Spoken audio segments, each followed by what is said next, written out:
Assalamualaikum warahmatullahi wabarakatuh. Saya Khairon Badroaini, mahasiswa PPKN Universitas PGRI Kanjuruhan Malang.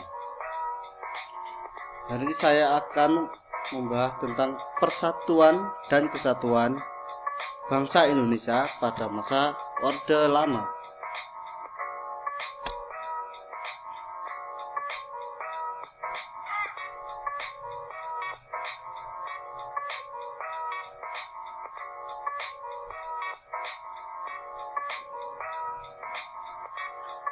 Di mana dinamika persatuan bangsa penting untuk dipelajari sebagai upaya menjaga dan mempertahankan negara kesatuan Republik Indonesia.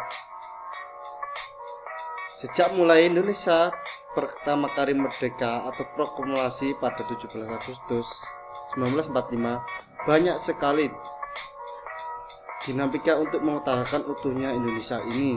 Banyak sekali gangguan-gangguan, entah dari dalam negeri sendiri ataupun dari pihak-pihak luar negara Indonesia.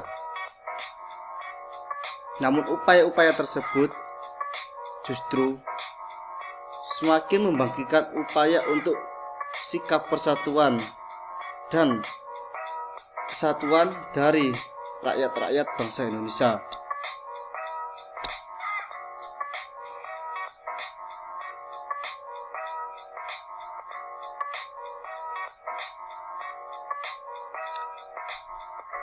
Berikut ini kita akan membahas beberapa peristiwa yang mengeratkan persatuan dan kesatuan bangsa kita.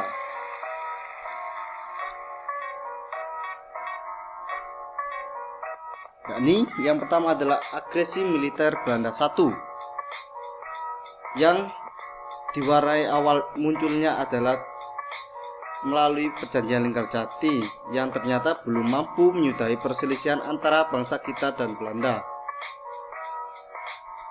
yang memperkeruh silang pendapat terjadi dari masing-masing pihak yang membuat masalah.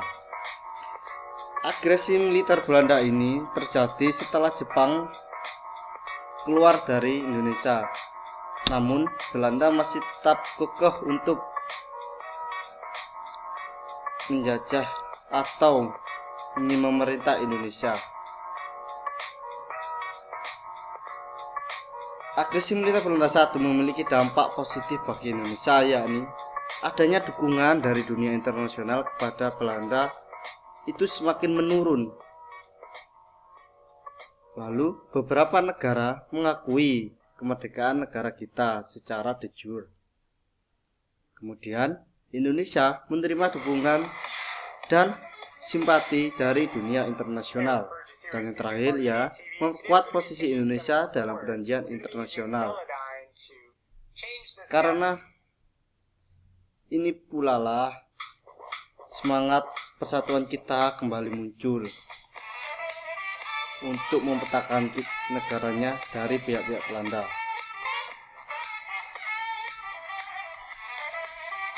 Ya, setelah pengaruh dari pihak luar, sekarang ialah terjadi karena adanya dari pihak dalam atau pemberontakan dari bangsa Indonesia sendiri, dari oknum-oknum yang ingin memecah belah negara kita. Yakni ada beberapa pemberontakan berupa aksi PKI dan DI-TII, di mana PKI di Indonesia terjadi di Madiun, tepatnya tahun 18 September, yang dipimpin oleh ketuanya yakni Musso.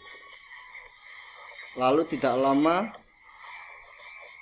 juga disusul oleh pergerakan Darul Islam atau Tentara Islam Indonesia yang bisa disebut DI-TII, yang dipimpin oleh Sukarmaji Marijan. Pemberontakan ini terjadi pada tanggal 7 Agustus 1949, tepatnya di Desa Cisayong, Jawa Barat.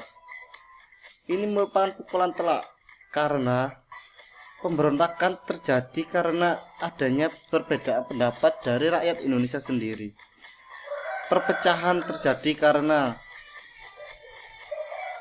dari dalam diri bangsa Indonesia sendiri. Namun, dengan adanya peristiwa ini, masyarakat semakin bersatu dalam suatu negara kesatuan Republik Indonesia dan ingin tetap berada di sana, tidak ingin terpecah-pecah.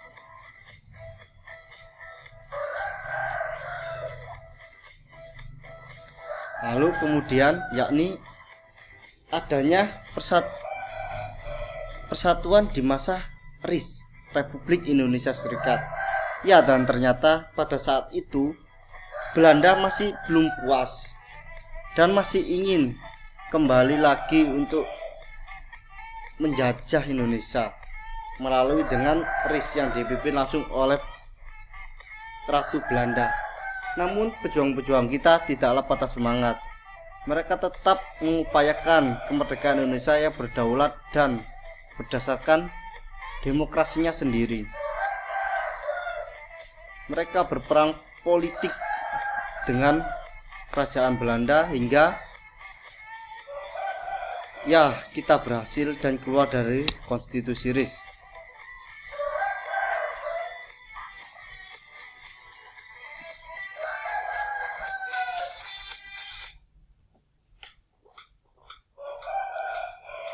Lalu setelah adanya pemberontakan dan juga campur tangan dari negara-negara lain, persatuan dan kesatuan bangsa Indonesia diuji pada masa demokrasi liberal atau oleh pemerintahan saat itu. Karena pada saat itu pemerintahan dianggap tidak cocok dengan negara kita atau jati diri bangsa kita, yakni bangsa Indonesia. Namun semua kegaduhan itu dapat terselesaikan dengan akhirnya kita merubah tatanan negara kita yang awalnya melalui demokrasi liberal dan menggantinya.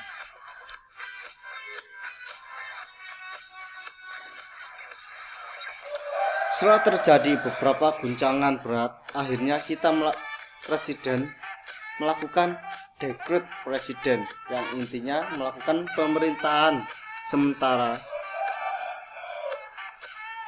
Pada saat itu negara kita sangat terombang-ambing, namun masyarakat tetap bersatu teguh demi negara kesatuan Republik Indonesia. Sekian dari saya, maaf apabila banyak tutur kata yang salah. Sekian, terima kasih. Wassalamualaikum warahmatullahi wabarakatuh.